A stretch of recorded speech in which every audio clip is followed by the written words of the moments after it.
What's up, guys? Welcome back to the channel. Here we are with another reaction, and this one we have, why is Dutch from the Netherlands but Deutsch from Germany?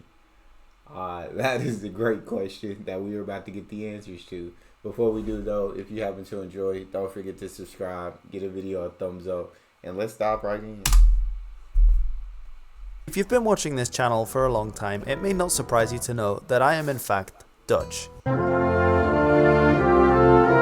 Yeah, shall we just leave that until we sort this? But in today's video there's a bit of a conundrum to solve, and this is that in English the word Dutch refers to people from the Netherlands and to the language spoken in the Netherlands as well as partially in Belgium and a few other places.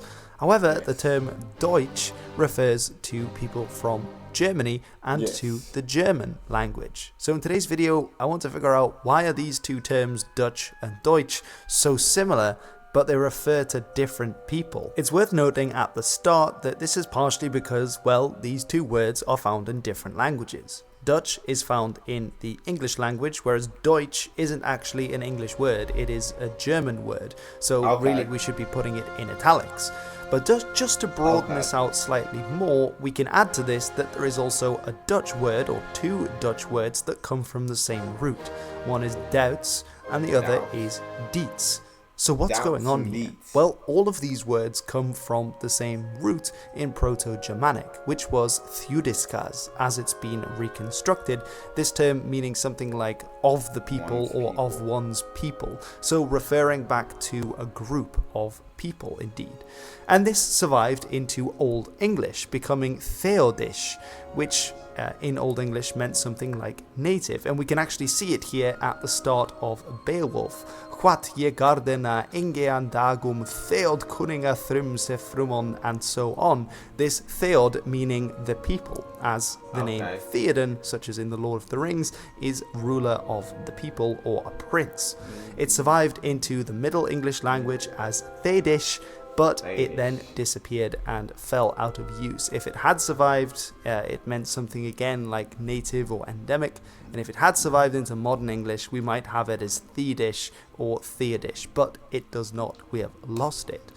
So it's clear then that this word that has come up from Proto-Germanic in English has had a sound change. The th at the start of the word has become a d in Dutch and Deutsch. And that is because this is a borrowed word. It hasn't come through English in the natural way.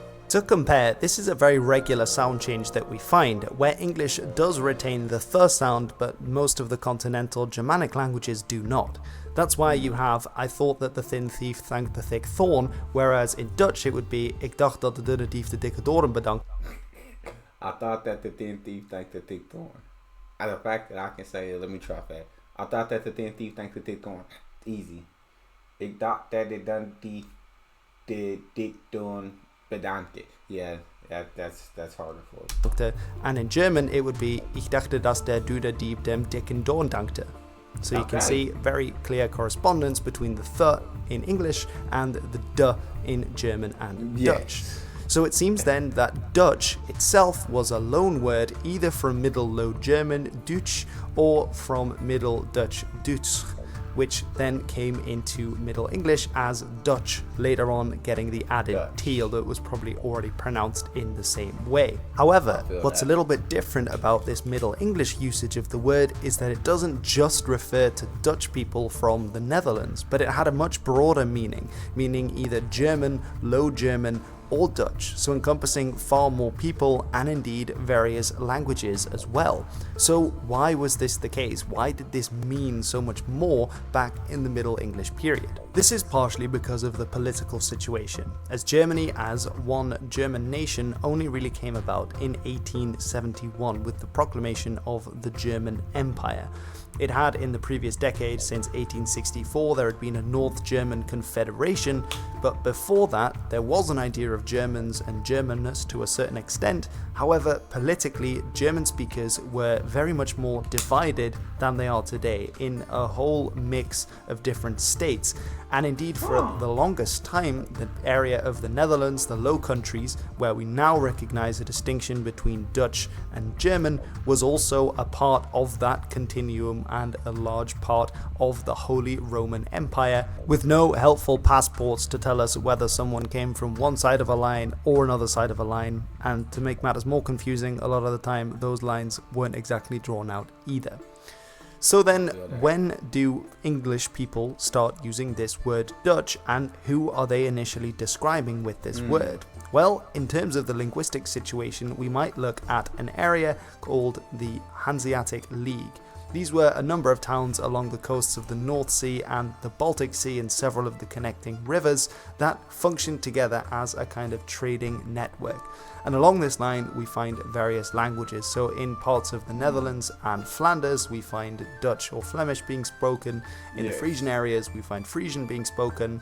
And then there is Low German, which is usually seen as a language of several different dialects distinct from High German, so Standard German, and its various dialects, which are spoken. So it comes from High German or Standard German, but it is considered Low German. But it derives from those things, which is very interesting. So is it a mix of different languages, or a mix of High and Standard German, or what is? How do you have a High German and a Low German? Like, what's? Talk to me. Further south to this area. Because there were so many different Germanic languages, and indeed some Slavic languages spoken further east by towns of the Hanseatic League, the traders took up Low German as a kind of lingua franca to be able to communicate across linguistic barriers with a common language. And quite a few charters and other things from the Hansa survive in Low German to this day. Now note that Low German in German a lot of the time is called Plattdeutsch, again with this Deutsch element being descended from that Theodisk word in Proto-Germanic meaning of the people. Now what's interesting is that another term for Plattdeutsch or Low German is Niederdeutsch. And here we again have the Deutsch, but we also have Nieder, meaning low or flat. And this is actually where the Dutch get their word Nederland to describe the Netherlands, again that D to TH shift going into English, for their own country, for the Netherlands itself.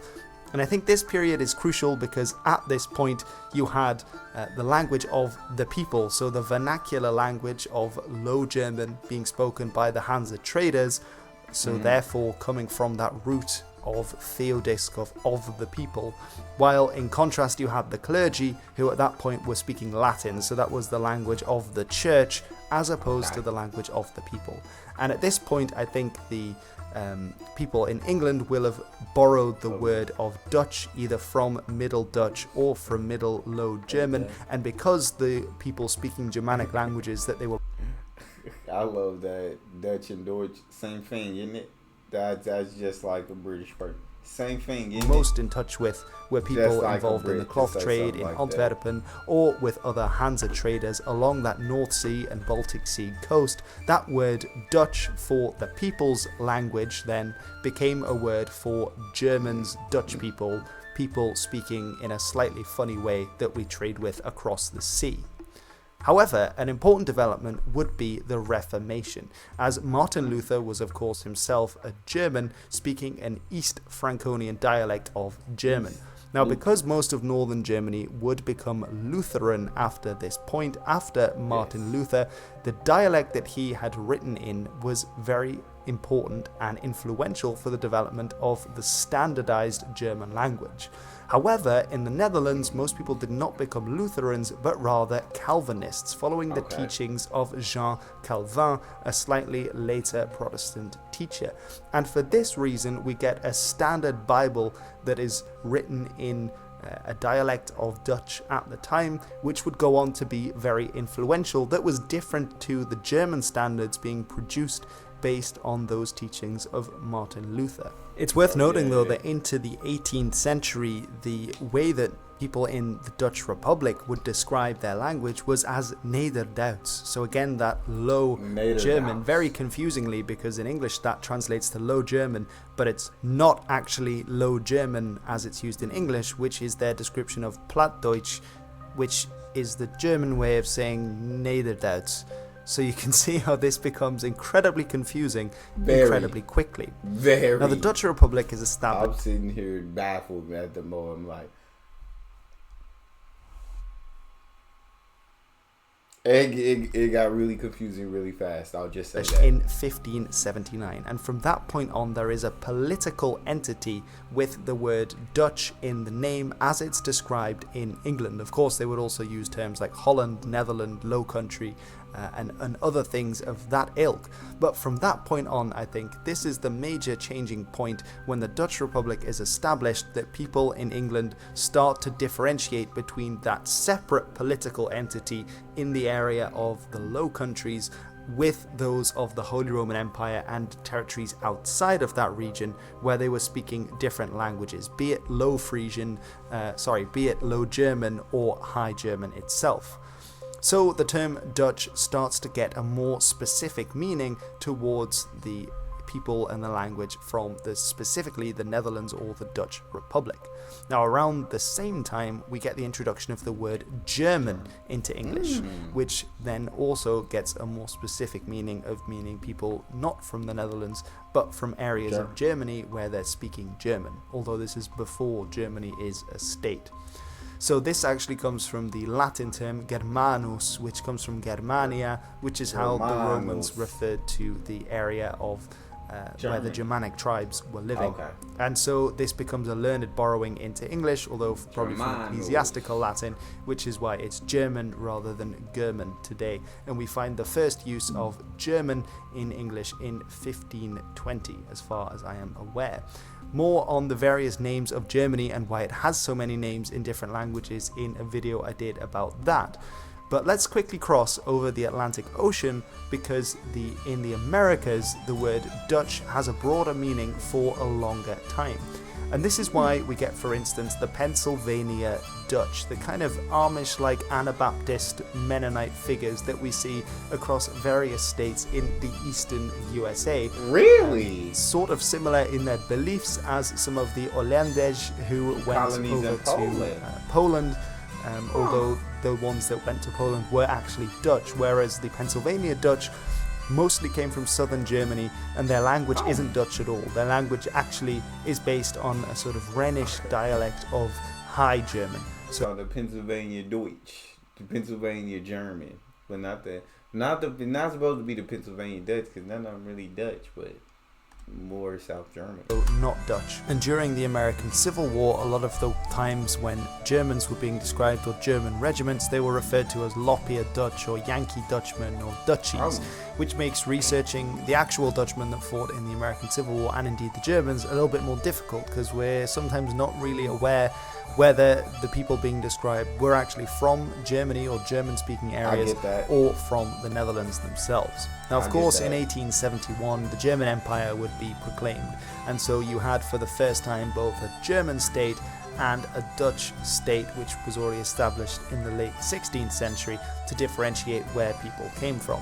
And in the United States in particular, after their entry into the First World War, and later on in the Second World War, I think that's really when Dutch and German got their specific meanings that they no longer could be used for anyone. I feel that. Although I know that the nickname Dutch was fairly popular in the United States. As a character in Red Dead Redemption called Dutch, for example. Not actually, I mean he's called Font. I've never so seen he's that. Probably Dutch. But Never a lot of seen these nicknames Dutch could also be applied to German, but that probably fell out of use following the World Wars. Because of obvious reasons, because Americans were actually reading about these places in the newspapers and Germans became the enemy, etc.